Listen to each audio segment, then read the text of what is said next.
అరే ఫోన్ వస్తుంది, ఒక్క నిమిషం. హలో. అరే ఆ స్టేషన్లో హెడ్ కానిస్టేబుల్ మనోడే వెళ్ళన్నా. నేను ఎంత చెప్తా అంటే అనుకో ఇక నీ కొడుక్కి కానిస్టేబుల్ నౌకరు వచ్చినట్టు అనుకో. సరేనా? సరే కానీ నువ్వైతే పైసలు పట్టుకురా మరి. సరే. అమ్మ మళ్ళీ ఏమో ఫోను.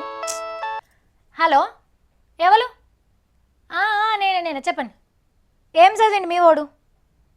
ఏహే ఇంకేంది, 10 పాస్ అయితే కలెక్టర్ కొలువు ఇప్పిస్తా పో. కానీ లక్ష్మణ జరంత ఎక్కువ ఖర్చు అవుతుంది, చూసుకో మరి అది నువ్వు. సరేనా? అమ్మ అబ్బా మళ్ళా ఫోను.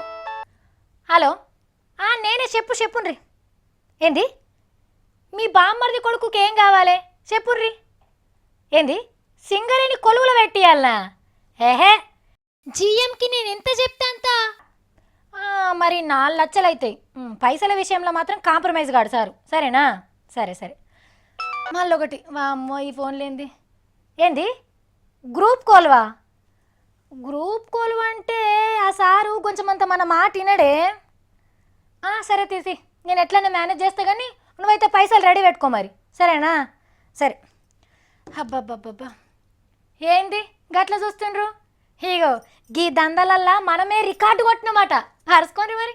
పెడతానంటే ఆశ, కొడతానంటే భయం. గందుకే ఆశ పెట్టి మందిని ముంచుతుంటారు కొందరు బోకర్గాళ్ళు.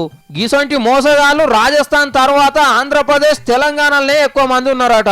ఈ ముచ్చట కేసుల లెక్కలు చూసే సర్కార్ సంఘ పోలు బయట పెట్టిండ్రు. పోయినేడు దేశంలో అన్ని పోలీస్ స్టేషన్ల కేసులు ఏంటి అని లెక్క తీస్తే విచిత్రమైన షీటింగ్ కేసులు చీమల పుట్టలు వెళ్ళినాయట.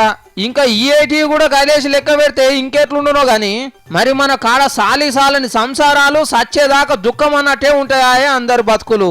అట్లిట్లా ఏదో సర్కార్ నౌకరు వస్తే కొడుకు బతుకుతాడని 6 కాలం పడ్డ కష్టం అంతా బోకర్గాన్ల కాలకాడ పోస్తారు అయ్యవాళ్ళు. ఇంకొకటేమో 100 కడితే 1000 కడితే లక్ష కడితే కోటి రూపాయలు లాటరీలు ఇప్పిస్తానంటాడు. రాకపోతే పైసలు వాపస్ గ్యారంటీ అని చెవుల గంట కొట్టినట్టే ఎమ్మడి పడతారు గల్ల గురికి వాళ్ళ కొట్టి పైసలు ఇచ్చేదాకా.